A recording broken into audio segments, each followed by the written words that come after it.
मित्रांनो नमस्कार. महत्त्वाची बातमी आपल्या संदर्भामध्ये शिवसेनेच्या संदर्भात सुप्रीम कोर्टातून आलेली सगळ्यात मोठी घडामोड. सुनवाई चालू झाली आणि सुनवाईच्या पहिल्या त्या 2 तासांमध्ये नेमकं काय घडलंय? उद्धव ठाकरे आणि एकनाथ शिंदे यांच्या शिवसेनेच्या सुनावणीच्या संदर्भातील ठाकरेंचं सगळ्यात मोठं वर्चस्व सिद्ध, तर उद्धव ठाकरे यांच्या बाजूने कशी वळणार सुप्रीम कोर्टाची सगळी सूत्र.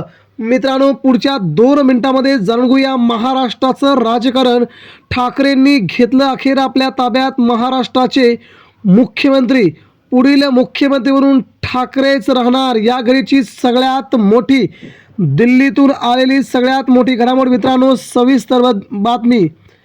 शिवसेना आणि धनुष्यबाण चिन्ह ठाकरेंनी तयार केलं आणि ठाकरेंच्या हातात राहणार ही काळ्या दगडावरची भगवी रेघ. गेल्या 55 ते 60 वर्षापासून महाराष्ट्र पाहतोय. ज्यांनी पक्ष निर्माण केला, ज्यांनी चिन्ह निर्माण केलं ते ठाकरे. महाराष्ट्रात आजही त्यांच्या पिढ्या मराठी माणसांसाठी झटतायत. मात्र एकनाथ शिंदे यांनी निवडणूक आयोगाला जवळ करून ठाकरेंच्या हातातली शिवसेना आणि ठाकरेंचा धनुष्यबाण चोरण्याचा जो प्रयत्न केला होता तो आता सुप्रीम कोर्ट हाणून पाळत आहे. ही मराठी माणसांसाठी नक्कीच आनंदाची बाब ठरते आहे. महाराष्ट्रामध्ये ज्यांनी ज्यांनी असत्याचा कारभार केला आहे त्या ठिकाणी मित्रांनो सत्याच्या नियमाने तिथे विजय प्राप्त झाला आहे आणि अशाच प्रकारचा विजय उद्धव ठाकरेंच्या शिवसैनिकांनी आता दणक्यात सुरू केला आहे. अर्थात शिवसेना आणि धनुष्यबाण चिन्ह या संदर्भातील ही लढाई ठाकरे बंधूंसाठी जिकराची लढाई होती, करो या मरोची लढाई होती. शेवटच्या श्वासापर्यंत धनुष्यबाणासाठी शिवसेनेसाठी आम्ही लढणार असं उद्धव ठाकरे यांनी सांगितलं होतं.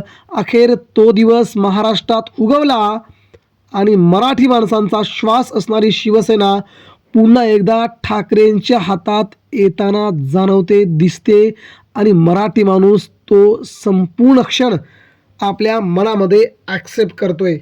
मित्रांनो आज सुप्रीम कोर्टामध्ये शिवसेनेच्या संदर्भातील लढाई पार पडते आहे. या लढाईमध्ये ठाकरेंचा विजय हा निश्चित मानला जातोय. इथे उद्धव ठाकरे प्रचंड प्रमाणामध्ये जिंकणार हे आता जवळजवळ निश्चित आहे. त्यानंतर नेमक्या 3 महत्त्वाच्या घटना सुप्रीम कोर्टामध्ये आज मित्रांनो घडत आहेत आणि त्या घडल्या आहेत. आणि उद्धव ठाकरेंच्या बाबतीमध्ये आनंदाची बातमी म्हणजे ठाकरेंच्या बाजूने सगळी सूत्र फिरताना दिसत आहेत. कारण की सत्याचा विजय सुप्रीम कोर्टाला देखील माहीत आहे. शिवसेना नेमकी कोणाची आहे, शिवसेना कोणी स्थापन केली, शिवसेना पक्ष हा कोणाचा आहे हे माहीत असून देखील ते कायद्याच्या कचाट्यामध्ये कशा प्रकारे उद्धव ठाकरेंपर्यंत पोहोचवायचं याची देखील सध्या सगळीकडे चर्चा चालू आहे. मित्रांनो सुप्रीम कोर्टामध्ये ठाकरे गट आणि शिंदेंच्या युक्तिवादावरती सुप्रीम कोर्टात सुनावणी होते आणि सुनावणीच्या दरम्यान महत्त्वाच्या 3 शक्यता आणि महत्त्वाच्या 3 बातम्या आता आपण जाणून घेणार आहोत. शिवसैनिक म्हणून नक्कीच तुम्हाला अभिमान वाटेल. आपण शिवसैनिक असाल, ठाकरे प्रेमी असाल तर नक्कीच मित्रांनो या महत्त्वाच्या 3 कमेंट्स ऐकल्यानंतर, 3 शक्यता ऐकल्यानंतर, सुप्रीम कोर्टामध्ये नेमकं चालू आहे काय या ऐकल्याच्या नंतर तुम्हाला काय वाटतं, शिवसेना कोणाची आहे, ठाकरेंची की शिंदेंची, याबद्दल कृपया आपले एक कमेंट खाली लिहायला विसरू नका. जाणून घेऊया महत्त्वाची महाराष्ट्राच्या राजकीय पटलावरील सगळ्यात मोठी घडामोड. मित्रांनो सुप्रीम कोर्टामध्ये आज महत्त्वाची सुनावणी आहे, ती म्हणजे शिवसेना पक्ष आणि चिन्हाची सुनावणी. गेली 55 वर्षे मातोश्रीवरती ज्या धनुष्यबाणाला पूजलं गेलं, ज्या शिवसेनेला देव मानलं गेलं, आई मानलं गेलं, त्याच शिवसेनेवरती आरोप करत ती शिवसेना पळून नेण्याचं पाप शिंदे गटाने केल्याची संपूर्ण महाराष्ट्रावर चर्चा आहे. ठाकरेंनी तशा प्रकारचा सगळीकडे धूमधडाका लावला होता. अखेर शक्यता क्रमांक 1 महाराष्ट्रात निर्माण होते. आपणास देखील समजून येईल नेमकं काय घडतंय पडद्याच्या पाठीमागे. शिंदे गटाला अपात्र करून भाजपा काय करू पाहते.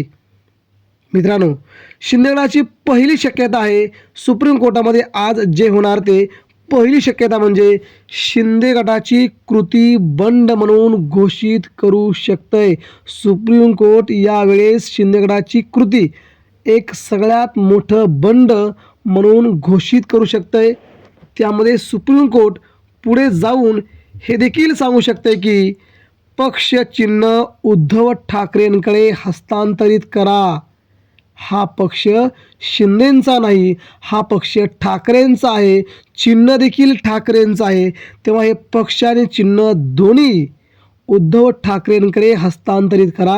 ही सगळ्यात मोठी शक्यता, सुप्रीम कोर्टातील पहिली शक्यता आणि अशा प्रकारचा निकाल सुप्रीम कोर्टातून ठाकरेंच्या बाजूने येऊ शकतो. ही या घडीची दिल्लीतून आलेली सगळ्यात मोठी घडामोड आहे. त्यानंतर मित्रांनो, आपण जाणून घेऊया दुसरी शक्यता आज काय घडते. दुसऱ्या शक्यतेनुसार आम्हीच खरी शिवसेना हा शिंदेंचा दावा मान्य करत सत्ता स्थापना योग्य ठरवली जाईल, अशा प्रकारचा दुसरी शक्यतेचा दावा शिंदे गटाच्या बाजूने देखील लागू शकतो.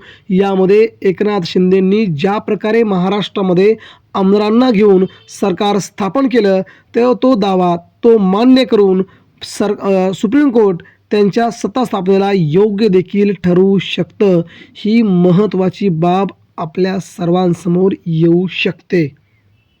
त्यानंतर मित्रांनो, तुम्हाला सगळ्यात महत्त्वाची शक्यता अशी वाटते, तिसरी महत्त्वाची शक्यता. या शक्यतेनुसार महाराष्ट्रात काय घडणार आहे.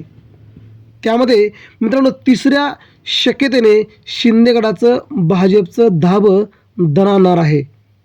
शिवसेनेचं चिन्ह गोठवून 7 न्यायमूर्तीच्या खंडपीठाकडे केस वर्ग केली जाऊ शकते. म्हणजेच सध्या एकनाथ शिंदे यांच्याकडे असलेला धनुष्यबाण चिन्ह हे पक्ष चिन्ह हे कायमचं गोठवलं जाऊ शकतं, ना शिंदेंना ना ठाकरेंना. आणि या संपूर्ण प्रकाराची पूर्णपणे चौकशी ही 7 न्यायमूर्तीच्या खंडपीठाकडे केस वर्ग केली जाऊ शकते. कारण की या केसवरती संपूर्ण देशातील वेगवेगळ्या प्रादेशिक पक्षांच्या सगळ्याच घटना घडू शकतात. त्यामुळे एक घटनापीठ नोंदवून यावरती निकाल आणला जाऊ शकतो. म्हणजेच हा देखील निकाल उद्धव ठाकरेंच्या बाजूने लागू शकतो असं जाणकारांचं म्हणणं आहे. 3 पैकी 2 शक्यता उद्धव ठाकरेंच्या बाजूने लागणार असल्याचे दिसतंय. यामुळे महाराष्ट्रात आज संध्याकाळपर्यंत काय होतं यासाठी आपल्याला थोडं थांबावं लागेल.